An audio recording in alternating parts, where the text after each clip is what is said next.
I spent weeks testing the Sonos Arc Ultra against the Samsung HW-Q990D. And going in, I expected Sonos to win. Premium audio heritage, legendary soundbar reputation, audiophile credibility, everything pointed to Sonos dominating. Samsung won, but not in the way you'd expect, and not for the reasons most reviewers talk about.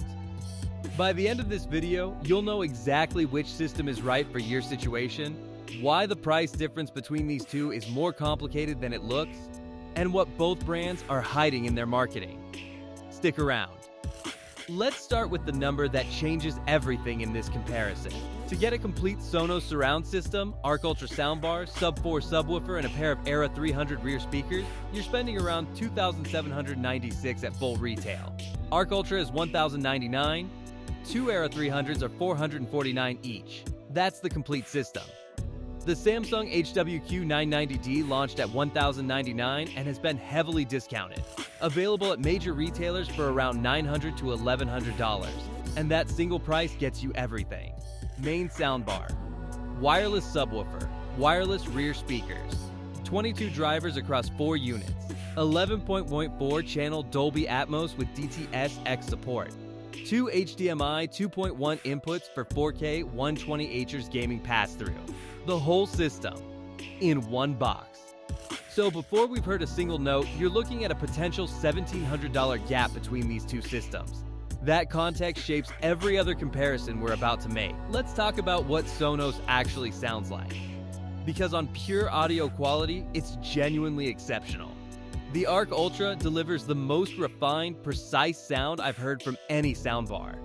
Imaging is remarkable, sounds are locked to specific positions in space, not vaguely emanating from the general direction of the bar. Dialogue is crystal clear without any artificial boost or enhancement. The soundstage extends impressively wide even without the rear speakers added. But where Sonos really separates itself, and I mean genuinely separates itself, is music. Put on a jazz record or a complex orchestral film score, and you hear space and air around instruments that most soundbars compress out entirely. Layers resolve cleanly. Subtle details survive. There's a naturalness to the tonal balance, smooth highs, realistic mids, bass that integrates seamlessly that makes you forget you're listening to a soundbar. When you add the sub-4 and Era 300 rears, the system reaches another level. Sub-4 bass is tight, controlled, and articulate. It starts and stops precisely. It doesn't bloom or boom. The Era 300 rear speakers create convincing, discrete surround localization that genuinely places sounds behind you. This is as good as a soundbar-based system gets. The catch? That full system is pushing $2,800. Now Samsung. And this is where it gets interesting. The Q990D takes a completely different philosophy to sound. Where Sonos is about accuracy and refinement, Samsung is about impact and immersion. The sound is bigger, more aggressive, more dramatic. Explosions have physical weight. Gunfire cracks with authority. The 11.1.4 configuration, with up-firing drivers on both the soundbar and rear speakers, creates genuine overhead Atmos effects that are obvious and dramatic rather than subtle. For action movies and blockbusters, Samsung delivers more visceral excitement than Sonos. It makes movies feel like events. During aggressive action sequences, the surround envelopment is genuinely impressive. Effects swirl around and above you in a way that soundbars in this price range simply don't achieve. The trade-offs are real though. During quieter, complex scenes, multiple characters talking over ambient sound, a dense orchestral passage, the Samsung can get congested where the Sonos stays composed. And the subwoofer, while powerful, can get loose and boomy when pushed hard at high volumes. That's a known weakness. The Q990F fixed it with a dual driver redesign, but on the Q990D, turn the sub up too far and control starts to suffer. Here's where Samsung pulls ahead in a way that surprised me more than the audio comparison did. Connectivity. The Q990D has 2 HDMI 2.1 inputs. You can connect your game console and streaming device directly to the soundbar. and it handles switching while passing 4K at 120Hz through to your TV. VCR and Ulm are supported for next-gen gaming. It supports both Dolby Atmos and DTS:X, so you're covered regardless of what format your Blu-rays or streaming content uses. Think about what that actually means in practice. You plug your PS5 into input 1, your Apple TV or streaming box into input 2, and the soundbar becomes your hub. One remote to switch between them. No navigating TV input menus. No audio sync delays. No eARC handshake dropping out mid-session. For gaming specifically, the low latency mode keeps audio tight during competitive play. You're not hearing footsteps half a beat after they should land. That's a real advantage when you're playing anything where audio cues matter. The Sonos Arc Ultra has one connection: HDMI eARC. That's it. Every source device goes through your TV first, then audio comes back through eARC. When eARC works flawlessly, that's fine. When it doesn't, and eARC reliability issues are real and documented, troubleshooting becomes genuinely painful. And Sonos doesn't support DTS:X at all. If you have Blu-rays or content encoded in DTS, the Arc Ultra falls back to standard surround rather than object-based audio. After spending over $1,000 just on the soundbar, that limitation stings. One Samsung feature that's genuinely worth calling out for Samsung TV owners: Q-Symphony. This syncs the soundbar with your compatible Samsung TV speakers, running both simultaneously to create a wider front soundstage than either could produce alone. It's not a gimmick, it genuinely works, and it makes the system more immersive in a way you can immediately hear. The catch is it only works with compatible Samsung TV models from 2020 onward. If you don't own a Samsung TV, this feature doesn't apply to you. Now the Sonos app controversy, because it's real and it matters for a premium purchase decision. Sonos' major app redesign in 2024 was a disaster. Features disappeared, bugs proliferated, users were furious. Sonos spent most of 2025 fixing what they'd broken. The app is substantially better now, but the incident genuinely damaged trust in the brand. And it's a legitimate concern for anyone spending $20,800 on an ecosystem that's entirely dependent on that app functioning correctly.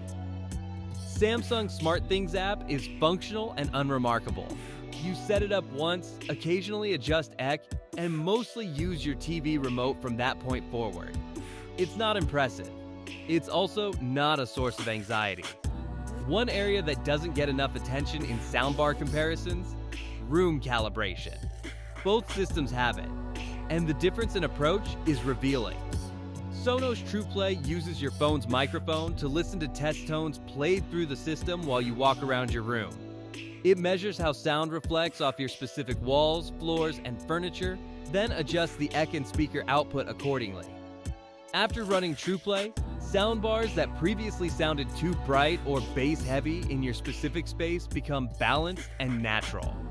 It works remarkably well, and it's one of the reasons Sonos systems tend to sound better in real living rooms than they do in controlled listening tests. Samsung's SpaceFit Sound Pro does something similar but goes further. It automatically reruns calibration whenever it detects a change in your room, like furniture being moved or a new TV being added. It also adapts in real time based on content type. The calibration itself isn't quite as nuanced as TruePlay in shaping tonal balance, but the automation means most users end up with a well-optimized system without ever thinking about it. For non-audiophiles who just want things to sound good without any effort, SpaceFit Sound Pro is arguably the more practical solution. So, who actually wins? For most people building a home theater primarily around movies, TV, and gaming, Samsung wins. Not because it sounds better than Sonos in every category, because it doesn't. But because it delivers 90% of the experience for 40% of the cost when you're comparing complete systems. The connectivity advantages are genuine and useful in real-world setups. The immersive impact for action content is real. And getting the complete system, subwoofer, rear speakers, everything in one box at $900 to $1,100 is an extraordinary value proposition that Sonos simply cannot match at scale. Sonos wins for audiophiles who treat music listening as seriously as movie watching. If you want your home theater system to also be your primary stereo and you care deeply about tonal accuracy, resolution, and long-term reliability, the Arc Ultra with sub-4 and Era 300 rears is the better system, and the price premium is genuinely justified for that specific buyer. Sonos also wins if you're already deep in the Sonos ecosystem. The Arc Ultra becomes a hub that ties into Era 100s in the bedroom, a Move in the kitchen, a Roam in the bathroom, audio that follows you through the house or runs independently in each space. The app, despite its troubled 2024 redesign, handles multi-room coordination better than any competitor. If you already own Sonos speakers, this is the obvious choice. If you're starting from scratch, that's a future benefit rather than an immediate one, and a $2,800 bet on an ecosystem you may never fully build. The recommendation, plainly: buy the Samsung HW-Q990D if you want maximum home theater immersion for your money. At $900 to $1,100 for the complete 4-piece system, the value is almost unreasonable. The connectivity handles real-world multi-device setups, Atmos and Deets X performance is excellent for movies and gaming, and the included components mean you're not making multiple purchases over months to reach a complete setup. Buy the Sonos Arc Ultra if you're an audiophile who values music as much as movies, you're already in the Sonos ecosystem, or audio refinement is your top priority above all else. Go in knowing it's a $2,800 commitment for the full experience, not $1,099, and accept the DTS X gap and single connection setup as the trade-offs you're making. For most people in this comment section, Samsung is the smart call.